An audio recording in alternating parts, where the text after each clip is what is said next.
రే పిల్లలు కథ చెప్తారండ్రా. రే దేవుడు కథ చెప్పడం మొదలు పెట్టినట్రా.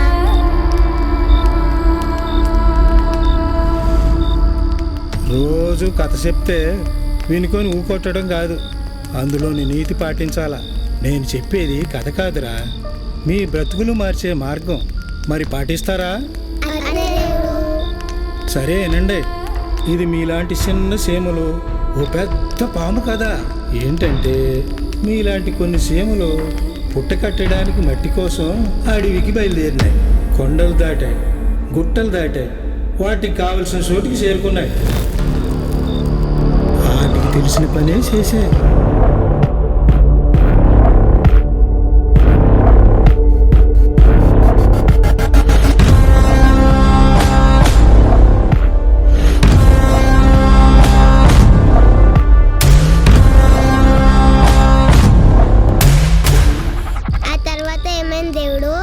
ఏముంది, కష్టపడి మట్టంతా పోగేసి పుట్టగడితే ఓ పాము ఆ పుట్ట మొత్తాన్ని దోచుకుంటుంది. పాపం కదా దేవుడు.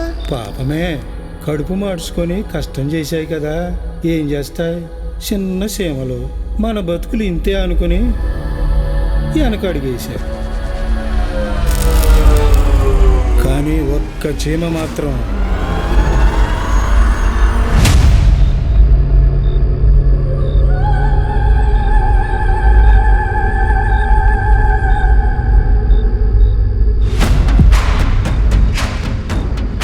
ముండా కొడకల్లారా,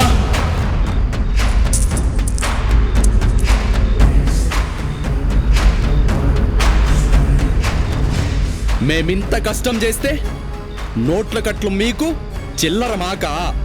ఇట్టగైతే నేను రేపు నా పిల్లలు కూడా సారగాయాలి. ఉండ్రా సీన్గా. ఇట్టా భయపడితే మన బ్రతుకులు మారేది ఎప్పుడురా? మనమే ఉప్పు కారం తినట్లే. పోతరాజే కాదు, వానమ్మ మొగుడు ఎవ్వడొచ్చినా నేను కాసిన సారా ఇచ్చేడిదేలే. ఏం చేసుకుంటారో చేసుకోండి.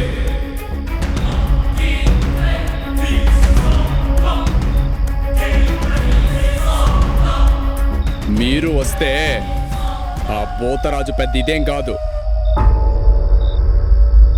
మంది లేకపోతే సారా ఏంది? వస్తారా? చస్తారా?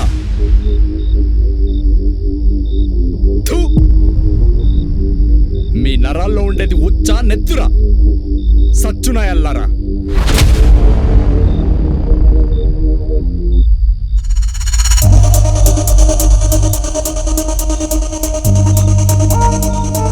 ఏందిరా ఆడి తిమ్మిరే?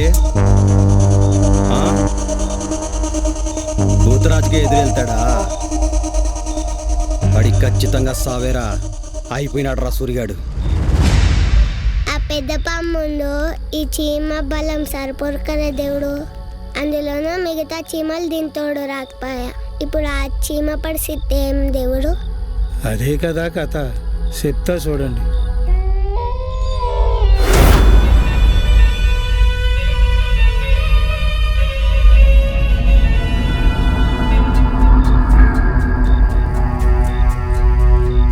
భూతరాజు మాటగా చెప్తున్నా, ఆ సూరిగడి సావు ఎట్లుండాలంటే, ఈ ప్రాణాలు గొంతులు ఎత్తాలంటే 10 తరాలు పట్టాలా. ఆడ ఈడ కాపుగా చంపడం కాదు, నేరుగా అల కొంపల్లోకి వెళ్ళే చంపాలా. ఆడి సావు కేకలు భూతరాజు కోట వరకు వినపడాలా. భూతరాజు మాటగా చెప్తున్నా, పోండి, పోయే భయాన్ని బతికించండి.